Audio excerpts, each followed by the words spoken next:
네, 반갑습니다. 이 시간 예배 자리에 오신 여러분들, 또 영상을 통하여 예배를 드리시는 우리 성도님들 환영하고 축복합니다. 우리 하나님의 위로와 평강이 여러분과 또 여러분의 가정에 함께 하시기 바랍니다. 네, 우리는 계속해서 이 산상순에 대해서 말씀을 나누고 있습니다. 지난주 예수님은 율법을 폐하러 오신 것이 아니라 율법을 완성시키러 오셨다고 말씀하셨습니다. 이런 말씀을 하셨던 이유는 이 서기관들과 바리새인들의 눈에는 예수님께서 율법을 폐하시는 율법의 파괴자처럼 보였기 때문입니다.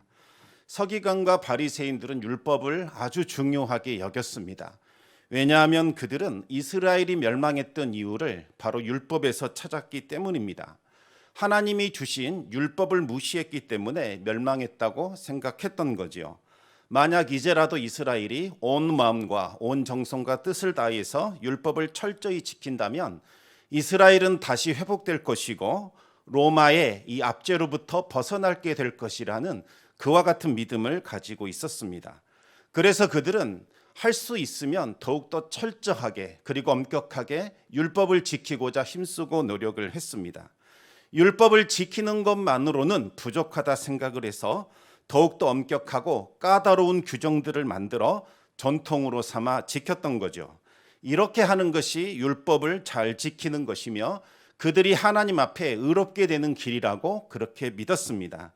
하지만 예수님은 이 서기관들과 바리새인들이 자랑하는 의는 사람이 만들어낸 가짜 의, 거짓된 의, 헛된 의에 불과하다고 폭로하셨습니다. 부패한 인간이 자기 육체를 자랑하는 자기 의요, 자기 자신을 높이고 자랑하는 교만에 불과하다는 것입니다. 이것은 하나님께서 찾으시는 의가 아닙니다. 자기 의를 가지고서는 자기 문제 해결할 수 없고 죄의 문제를 해결할 수 없습니다. 하나님 앞에 설 수도 없고 하나님 나라에 들어갈 수도 없습니다. 서기관과 바리새인들이 자랑했던 그 자기 의를 능가하는 뛰어넘는 하늘에서 내려오는 그 의를 소유해야만 하나님 나라에 들어갈 수 있습니다. 율법이 우리에게 요구하는 것은 예나 지금이나 동일합니다. 사랑하라는 거죠. 하나님을 사랑하고 이웃을 사랑하라. 이것이 율법이 우리에게 요구하는 것입니다. 그런데 어떻게 해야 하나님을 사랑할 수 있을까요? 하나님을 사랑할 수 있는 유일한 길은 하나님의 사랑이 우리 심령 가운데 부어져야 합니다. 하나님의 사랑이 없으면 우리는 아무것도 할 수 없습니다. 죄인된 우리가 늘 악한 생각만 하고 사는 우리가 어떻게 하나님을 사랑할 수 있고 어떻게 이웃을 사랑할 수 있겠습니까? 우리는 사랑할 수 있는 힘도 능력도 없는 자들입니다. 우리가 율법을 들여볼 때마다 우리는 우리 안에 선한 것이 하나도 없다는 사실을 깨닫게 됩니다. 정말 내 안에 사랑이 없구나, 이것을 뼈저리게 느껴집니다. 그러면서 하늘에서 부어지는 사랑, 하나님이 주시는 사랑이 없다면 우리는 아무것도 할 수 없는 무능력하고 무기력한 존재라는 것을 깨닫게 됩니다. 율법이 하는 일은 우리의 죄악과 우리의 포악함과 우리의 무기력함을 들추고 드러내는 역할을 하게 되는 거죠. 그래서 우리는 율법을 들여다볼 때마다 하나님 앞에 무릎을 꿇을 수밖에 없습니다. 하늘에서 내려오는 그 은혜로 채워달라고 간구할 수밖에 없습니다. 율법은 우리를 십자가로 이끌고 나아갑니다.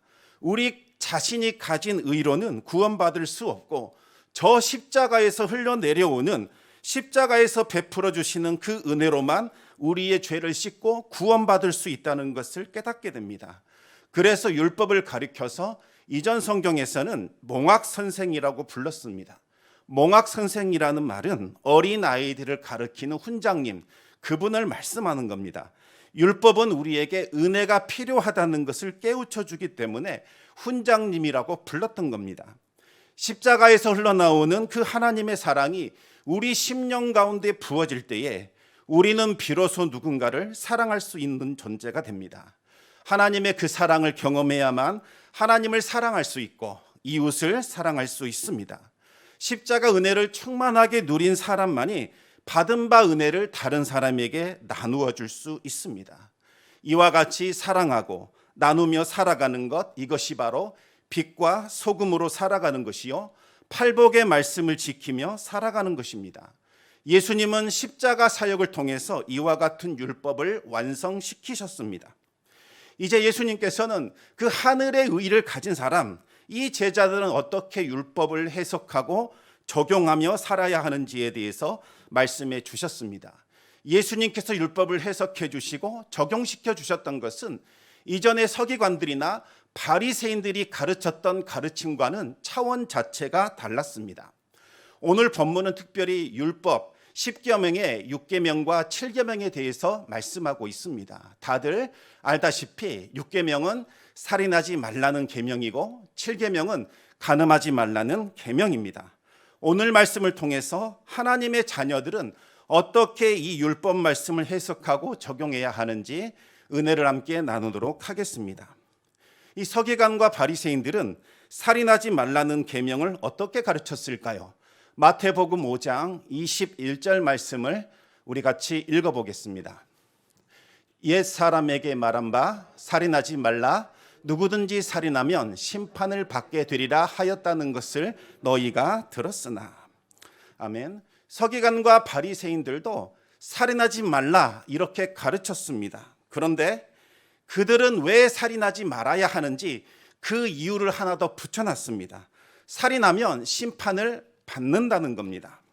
살인하면 심판받기 때문에 살인하지 말라는 겁니다. 사실 생각해보면 10계명의 말씀이나 서기관과 바리새인의 가르침이나 별 차이가 없는 것처럼 보입니다. 우리도 살인하면 마땅히 하나님께 심판받을 것이라고 그렇게 이해하고 있습니다. 그래서 서기관과 바리새인들도 지금 우리들이 생각하는 것처럼 살인하면 하나님께 심판받는다 이렇게 가르쳤을 것이라고 지레짐작을 하게 됩니다. 하지만 여기서 말하는 심판, 서기관과 바리새인들이 말했던 심판은 하나님께 받는 심판을 말하는 것이 아니었습니다. 여기 이 심판이라는 단어를 찾아보면 크리시스인데, 이 크리시스라는 것은 각 마을에 있던 그 재판소, 범죄 문제를 다루기 위한 사법적인 절차를 뜻하는 단어였습니다. 무슨 말이냐면 살인한 사람들을 재판하고 벌 주기 위하여 만든 세상 법정을 말하는 겁니다. 살인을 하게 되면 그 법정에 끌려가서 살인죄에 해당하는 그 형벌을 받기 때문에 살인하지 말라고 가르쳤던 겁니다. 살인하지 말아야 하는 그 이유가, 동기가 고작 감옥에 가지 않기 위하여 그렇게 하지 말라고 가르쳤던 거지요. 이것은 율법의 정신과 취지를 완전히 왜곡시키는 겁니다. 서기관과 바리새인들은 하나님께서 주신 율법의 본래의 취지와 뜻과 정신을 완전히 훼손시켰습니다. 하나님은 살인하지 말라고 하셨지 사회가 만든 살인죄, 그 죄악을 짓지 말라고 하신 것이 아니었습니다. 그럼에도 불구하고 그들은 너희가 살인죄를 저지르면 법정에서 형벌을 받을 위험이 있으니 살인하면 안 된다, 그렇게 율법을 축소시키고 변형시켰던 겁니다. 하나님 앞에서 받게 될 그 심판에 대한 언급은 없고 오로지 세상 법정에서 받게 될 형벌에 대해서만 말하고 있습니다. 그들은 하나님이 주신 이 십계명을 세상에서 적용시키는 법조문으로 격화시켰습니다. 그리하여 살인죄를 저지르지만 않는다면 율법을 완전히 지킨 것이라고 착각하도록 만들었습니다. 내가 무고하게 누군가를 죽인 적이 없다면 나는 율법에 관한 한 아무런 흠이 없다고 생각을 했던 겁니다.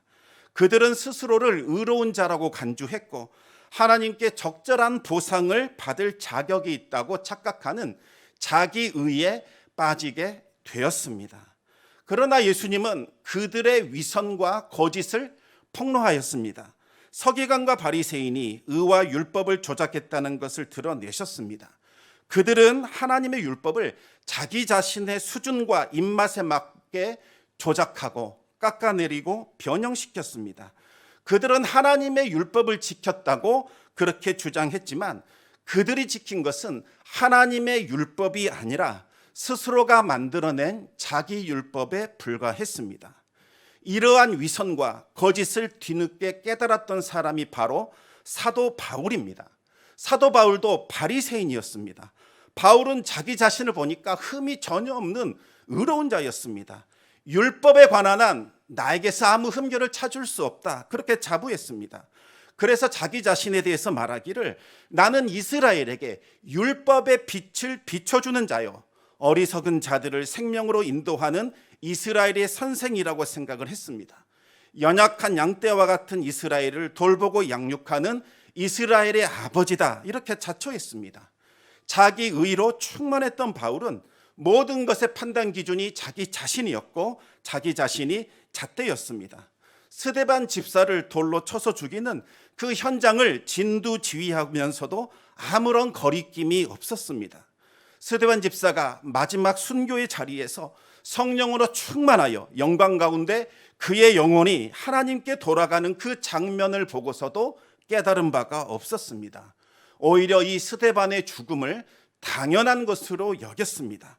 그것으로 부족해서 사내들인 공의회로부터 그리스도인들을 죽이거나 핍박해도 정당하다는 그 공문을 손에 쥐고서 서슬이 퍼런 칼날을 휘둘렀습니다. 닥치는 대로 사람을 잡아다가 때리거나 고문하거나 옥에 넘겼습니다. 자신의 손을 통해서 살인이 일어났고 수많은 사람들이 죽을 위험에 처했고 수많은 가정들이 깨어졌음에도 불구하고 바울은 자기 자신만큼은 십계명이 뭐라는 살인과는 아무 관계가 없다고 생각을 했던 거지요. 법정이 자신에게 발행해 주었던 이 살인 면허장을 쥐고 있기 때문에 살인하지 말라는 율법이 자기 자신에게는 적용되지 않는다고 생각을 했던 겁니다. 바울은 광기에 사로잡혀서 다메섹에 숨어 있는 성도들을 박멸하여 숨통을 끊어버릴 계획을 세우게 됩니다. 그리고 무리들을 이끌고서 그 사람들이 숨어 있는 다메섹으로 향해 가게 됩니다.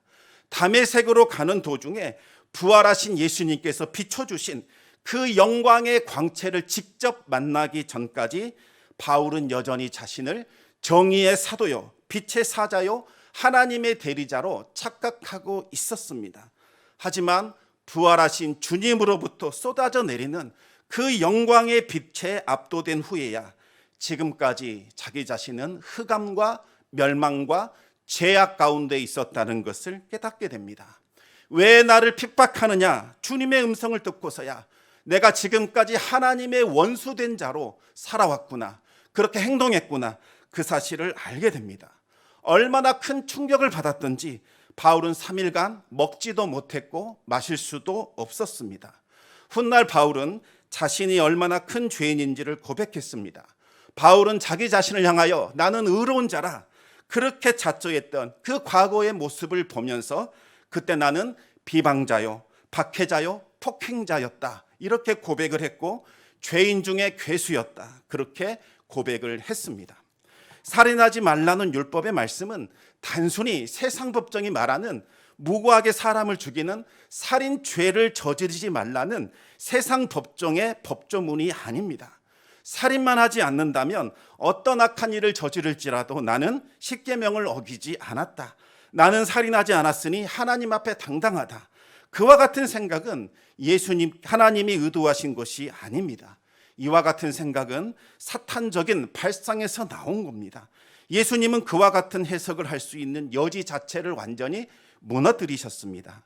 살인하지 말라는 말은 하나님이 주신 그 생명을 불의하게 빼앗거나 공급해 줘야 할 생명을 공급원을 차단시키지 말라는 겁니다. 생명을 소중히 여기고 보존시키고 유지하라는 말씀입니다. 최초의 살인이 어떻게 일어났는지 한번 생각해 보시기 바랍니다. 창세기 4장에는 가인이 자기 동생 아벨을 죽이는 사건이 나오고 있습니다.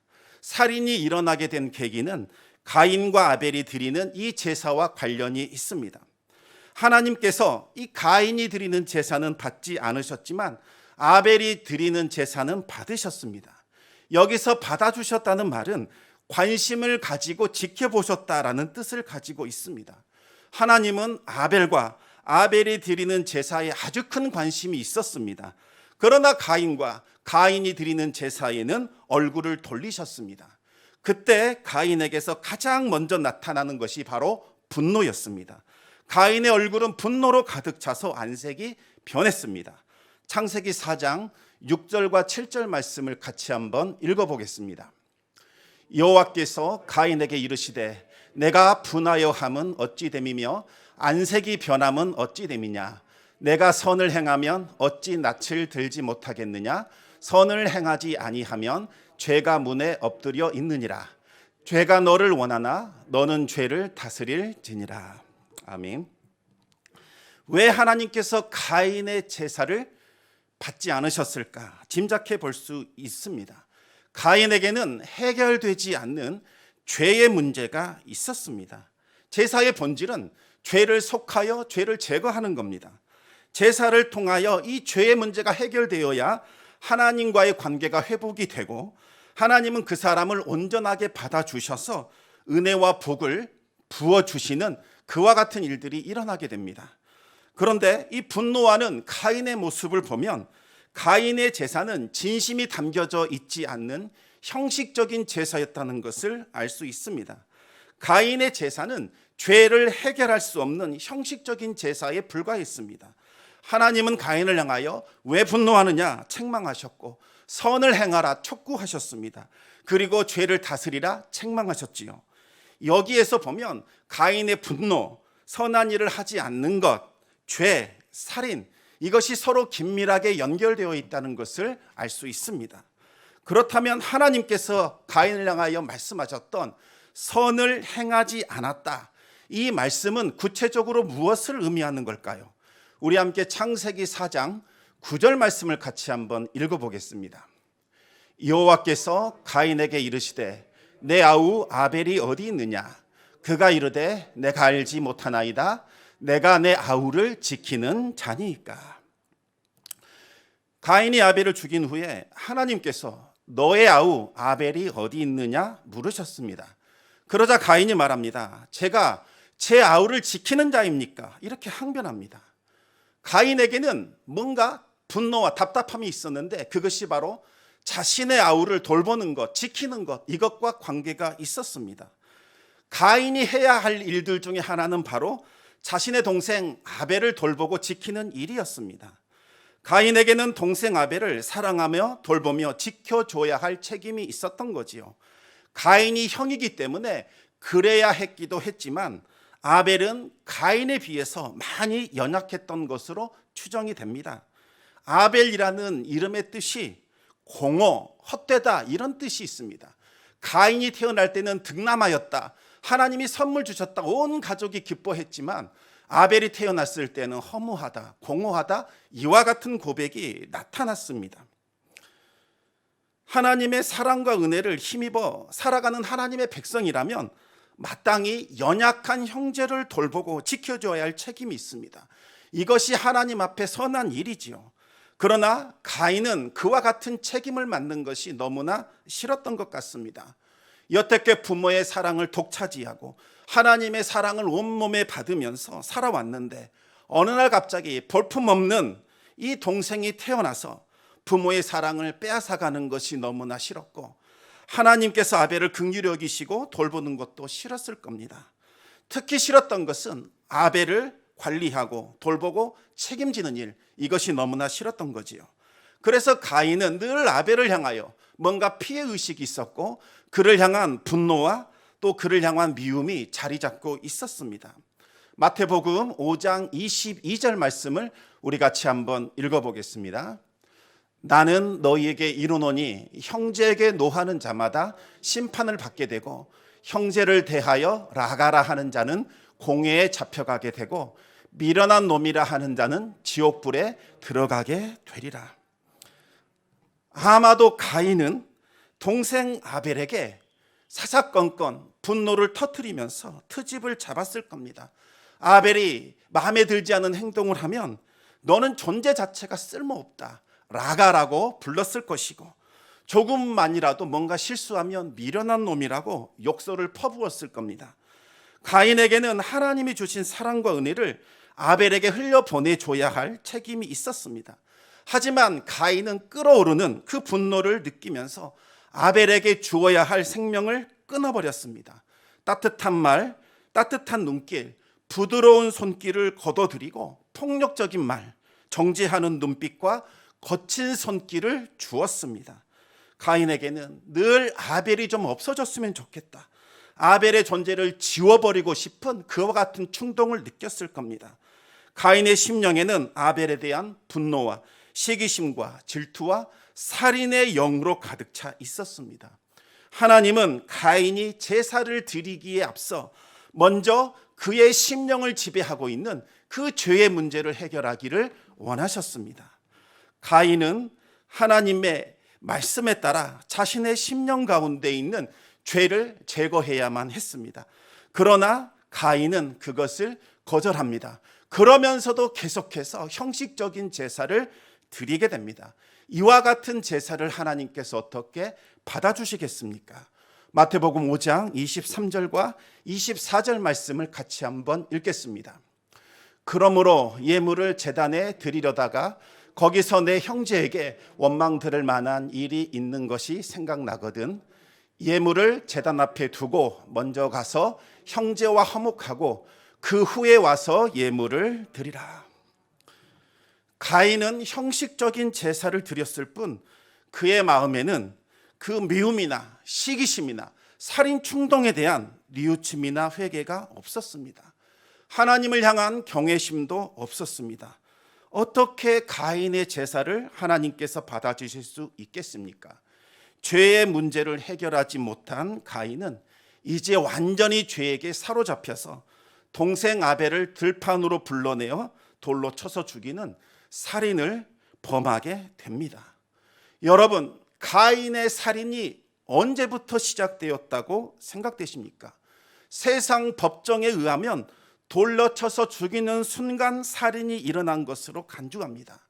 하지만 예수님께서는 그 형제에게 분노한 순간, 내 마음속에서 상대방을 지우기로 결심한 순간 살인이 시작된 것이라고 말씀하고 있습니다. 쓸모없는 놈이라고 욕설을 내뱉는 순간에도 살인이 계속해서 진행되고 있는 거죠. 미련한 놈이라고 부르면서 거칠게 대하는 그때에도 역시 살인이 이루어지고 있었습니다.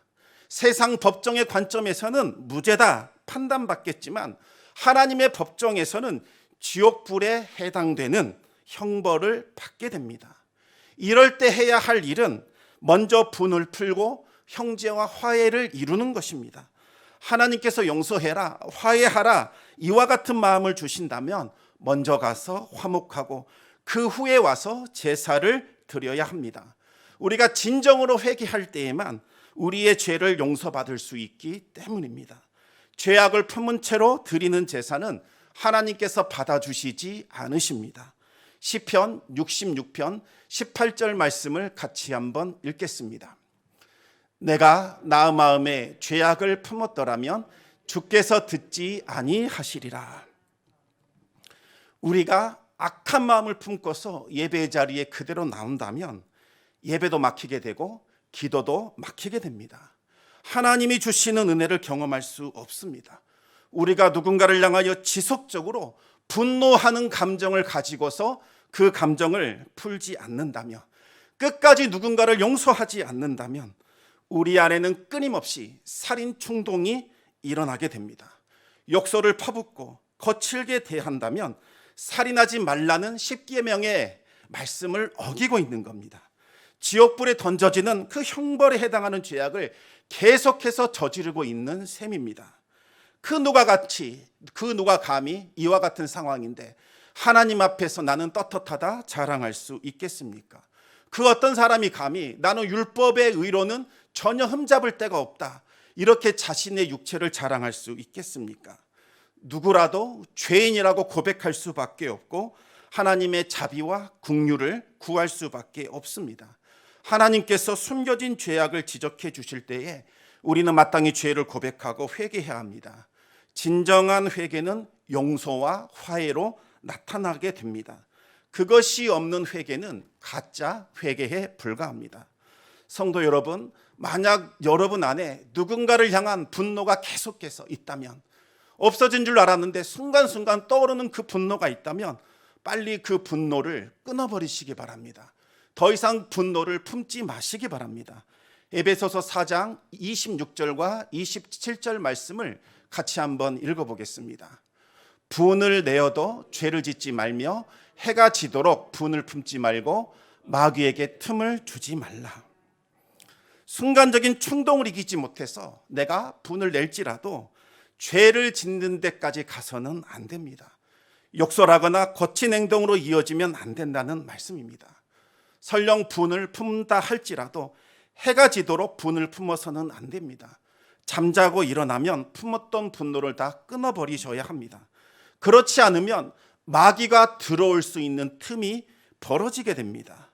마귀의 공격과 지배가 끊임없이 그 틈을 통하여 들어오게 되고, 그렇게 되면 마귀와 공격과 지배를 당하게 되어 분노와 시기와 질투와 살인 충동에 시달리게 됩니다. 그렇게 되면 성도의 권세 있는 삶을 살아갈 수 없게 되는 거지요. 무엇보다도 용서하시기 바랍니다. 시간이 오래 걸릴지라도 화해하고자 힘쓰시기 바랍니다. 내가 아무리 애를 쓰고 노력한다 할지라도 도저히 내 힘과 능력으로는 용서할 수 없고 화해할 수 없다는 생각이 든다면 하나님께 무릎 꿇어 기도하시기 바랍니다. 화해의 영이시요 화목하게 하는 영이신 성령께서 내 마음을 다스려 달라고 간구하시기 바랍니다. 그리하여 하나님이 주시는 위로와 평화를 누릴 수 있게 되기를 우리 주님의 이름으로 축원합니다. 다음으로 예수님은 십계명의 일곱 번째 계명인 간음에 대해서 말씀하셨습니다.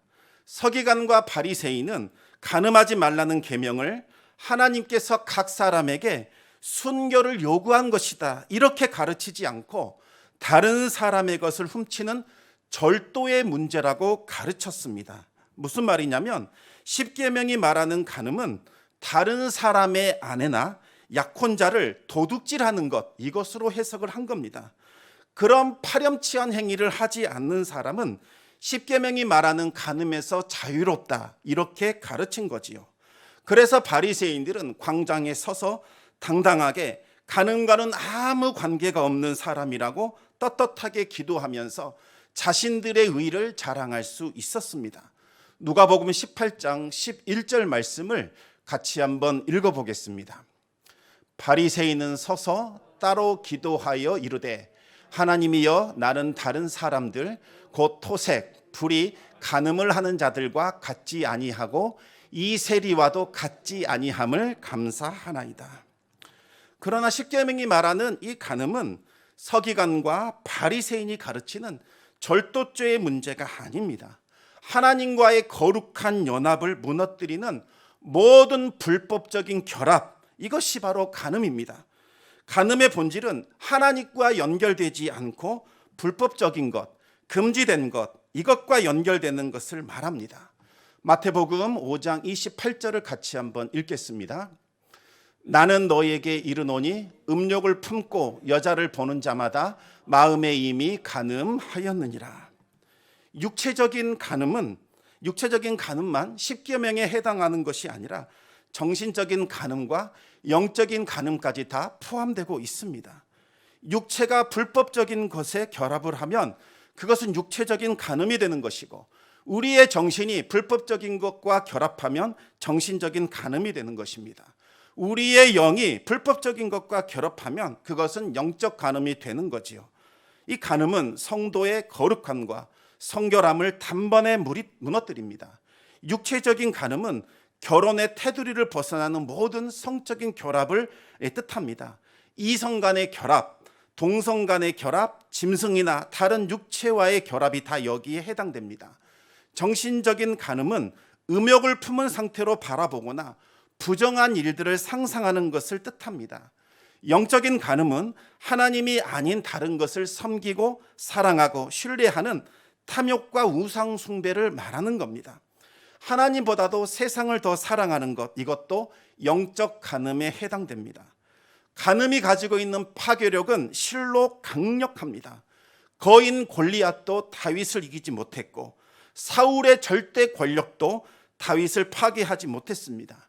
광야의 추위와 더위와 외로움도 다윗을 나약하게 만들지 못했고 블레셋의 그 강한 군대도 다윗을 이기지 못했습니다. 극심한 환난과 시련은 다윗을 넘어지게 한 것이 아니라 더욱더 강하고 성숙하게 만들었습니다. 다윗은 하나님을 의지함으로써 모든 어려움을 이겨내고 승리할 수 있었습니다. 하지만 이 간음은 달랐습니다. 다윗을 단번에 무너뜨렸습니다. 다윗이 우리야의 아내 밧세바를 범한 이후로 나락으로 추락하게 됩니다. 밧세바가 다윗의 아이를 임신하자 다윗은 자신의 죄악을 덮고자 전쟁터에서 목숨을 걸고 싸우고 있는 우리야를 소환시켰습니다. 그리고는 밧세바와 잠자리를 갖게 해서 다윗의 죄를 덮으려고 했었습니다. 그런데 이 우리야는 충성된 사람이었기 때문에 전쟁터에 있는 동료들을 생각해서 아내와 잠자리를 갖지 않고 길거리에서 노숙하며 지냈습니다. 그러자 다윗은 간교한 책략을 사용하여 우리야를 죽임으로 내몰았습니다. 그리고 우리야가 죽은 후에는 밧세바를 불러 자신의 아내로 삼았습니다. 다윗은 자신이 가진 권력으로 죄악을 덮었다고 생각했지만 어떻게 죄가 덮어질 수 있겠습니까? 다윗은 이미 죄악에 잠식되어 있었고 다윗의 몰락은 진행되고 있었습니다. 다윗의 삶 속에는 하나님의 임재가 사라져버렸고 아무런 위로도 평안도 없었습니다. 하나님과의 관계가 깨어졌고 하나님과의 친밀함이 사라졌는데 어떻게 평안할 수 있겠습니까? 그날로부터 다윗은 하나님이 두려워지기 시작했습니다. 하나님의 불꽃 같은 눈이 자기를 쳐다보는 것만 같았습니다. 하나님이 자신에게 벌하실 그 형벌이 두려워졌고 무서워졌습니다. 겉으로는 예배를 드리는 것 같았지만 그 예배는 위선적이었고 형식적이었습니다. 다윗은 정신적으로 육체적으로 완전히 무너졌고 황폐해졌습니다. 여러분, 언제 다윗의 간음이 시작되었을까요? 밧세바를 향하여 음욕을 품고 눈으로 바라볼 때 이미 간음이 시작되고 있었습니다. 품지 말아야 할 것을 품는 것, 바라보지 말아야 할 것을 바라보는 것, 만지지 말아야 할 것을 만지는 것, 이것이 바로 간음입니다. 실행으로 옮기지 않고 상상만 하고 있는 것은 괜찮겠다. 그렇지 않습니다. 이미 영적으로, 정신적으로, 그리고 간음이 일어나고 있는 겁니다. 이 정욕이라고 하는 것은 우리를 하나님이 아닌 것에 이끌리게 하고 하나님과의 그 견고한 연합에서 우리를 분리시키는 파괴력이 있습니다. 우리 안에서 불타오르는 정욕을 근절하는 길은 보지 않는 것입니다. 만지지 않는 것입니다. 그곳으로 걸어가지 않는 것입니다. 마태복음 5장 29절과 30절 말씀을 읽겠습니다. 만일 내 오른눈이 너로 실족하게 하거든 빼어내버리라.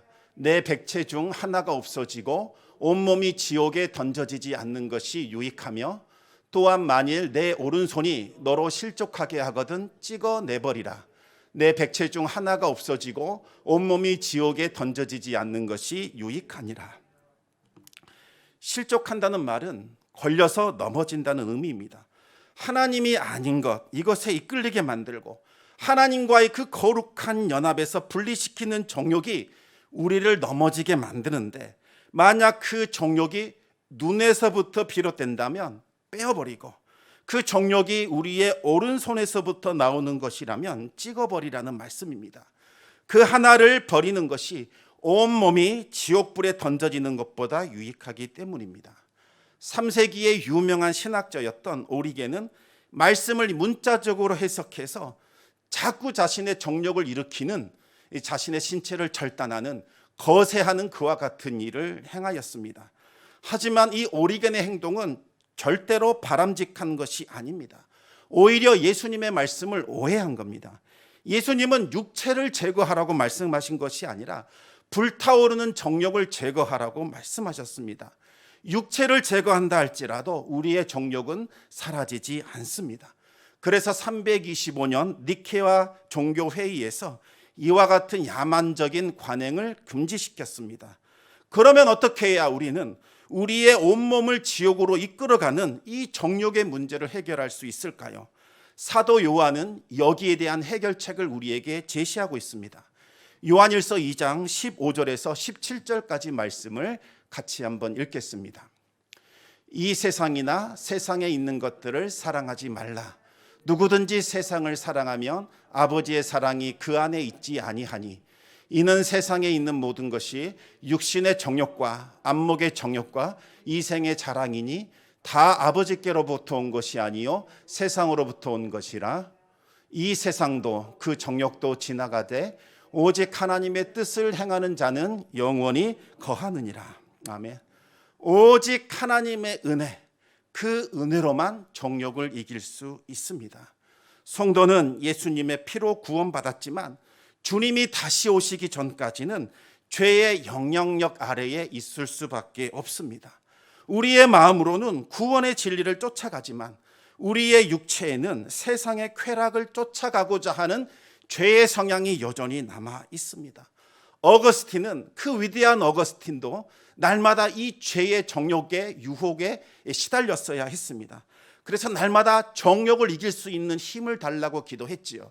그런데 놀라운 것은 그 기도하고 있는 순간조차도 정욕이 일어나더라는 겁니다. 그래서 그는 이렇게 고백하고 있는 자기 자신을 발견했습니다. 주여, 나를 이 육체의 정욕에서 구원하여 주옵소서. 그러나 지금 당장은 그리하지 마옵소서. 이것이 우리 안에 있는 영적 전쟁의 실체입니다. 여러분, 위조 지폐를 잘 분별하려면 어떻게 해야 하는지 아십니까? 위조 지폐를 잘 감별할 수 있는 전문가가 되려면 위조 지폐를 붙들고 씨름하면 안 된다고 합니다. 상상할 수 없는 다양한 위조 지폐가 나오기 때문에 그런 방식으로는 위조 지폐를 감별할 수 없습니다. 진짜 지폐를 날마다 만지고 날마다 연구해야만 진짜 지폐와 위조 지폐를 감별할 수 있습니다. 마찬가지입니다. 하나님의 그 사랑이 우리 심령 가운데 흘러 들어와야만 우리 안에 있는 부적절한 욕망과 음욕을 이겨낼 수 있습니다. 요한일서 5장 3절과 4절 말씀을 읽어보겠습니다.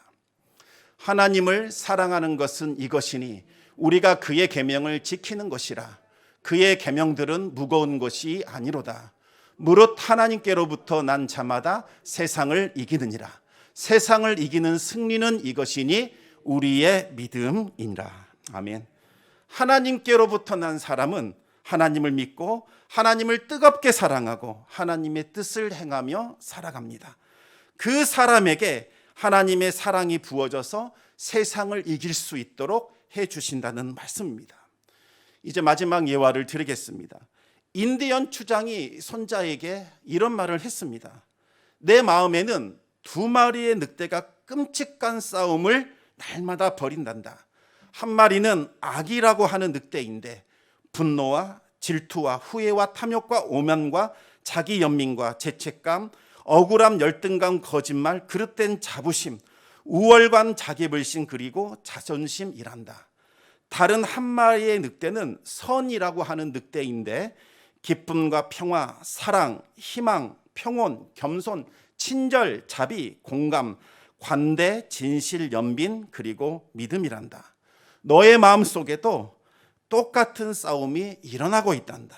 그리고 모든 사람들 안에도 그와 같은 싸움이 일어나고 있지. 그러자 손자가 잠시 생각을 하더니 추장에게 질문했습니다. 할아버지, 2마리의 늑대 중에서 어떤 늑대가 이기나요? 그러자 추장이 대답을 합니다. 네가 먹이를 주는 그 늑대가 이긴단다. 결국 내 아래에 일어나는 영적 전쟁에서 승리하는 것은 내가 누구에게 먹이를 주느냐, 내가 누구에게 관심을 두느냐, 내가 누구를 선택하느냐, 여기에 따라 달라진다는 겁니다. 늑대를 키우는 것은 바로 우리 자신입니다. 먹이를 주는 늑대가 결국 우리의 마음을 지배하게 된다는 거지요. 이제 말씀을 맺겠습니다. 십계명은 단순한 법조문이 아닙니다. 하나님의 백성이라면 마땅히 하나님을 사랑하고 이웃을 사랑해야 한다는 것을 알려주는 하나님의 말씀이자 하나님의 마음입니다. 살인하지 않는다는 것은 미움을 버리고 사랑을 선택하는 것이요, 분노를 버리고 용서와 화해를 선택하는 것을 말하는 겁니다. 간음하지 않는다는 것은 불법적인과는 이제 관계를 끊어버리고 하나님과의 거룩한 연합을 이루며 살아가는 것을 말합니다. 성도 여러분, 행함이 없는 믿음은 죽은 믿음입니다. 행함으로 우리의 믿음이 온전해집니다. 이번 추석에는 가족들과 한번 화평을 누려보시기 바랍니다. 해묵은 감정들, 갈등이 있다면 먼저 여러분이 다 털어버리시기 바랍니다. 그리고 주님이 주신 사랑으로 덮어주시고 용서해 주시고 화해해 주시기 바랍니다. 나의 자존심 하나님께 내어 드리시기 바랍니다. 손해볼지라도 손해를 보시기 바랍니다. 그러면 갑절의 영광과 갑절의 상급으로 하나님께서 갚아 주실 것입니다. 하늘에서 내려오는 소망을 보시기 바랍니다. 내 손에 쥐어져 있는 것 어느 것이 더 이익인가 따지지 마시고 하나님이 무엇을 기뻐하신가, 이곳에서 나는 어떠한 사랑을 실천하는 것이 옳은가, 나는 어떠한 사람이 되어야 하는가, 내가 어떻게 빛을 비춰주며 어떻게 소금이 되어야 하는가 한번 잘 고민해 보시기 바랍니다. 그리하여 빛과 소금이 되어 우리가 만나는 사람들을 변화시키고 그들을 비추고 그들을 하나님께로 인도하시는 하나님의 빛된 자녀의 삶을 살아가시기를 우리 주님의 이름으로 축원합니다. 기도하겠습니다. 아버지 하나님, 정말 주님께서 우리를 사랑하여 주시되 아무런 자격 없는 자, 죄에 빠져 멸망할 자들을 한량없는 은혜를 부으시고 풍성한 하나님 나라를 기업으로 주셨습니다. 이제 너희는 사랑하라 말씀하여 주셨사오니 우리 안에 있는 분노와 시기와 질투와 미움을 다 버리게 하여 주시고 사랑하고 용서하고 포용하는 자가 되게 하여 주시옵소서. 불법적인 것과 연합되어 있던 우리의 마음과 몸과 영혼을 끊어버리게 하여 주시고 하나님과 거룩한 연합을 이루어 거룩하고 성결한 성도로 살아갈 수 있도록 인도하여 주시옵소서. 모든 말씀 우리 주 예수 그리스도 이름으로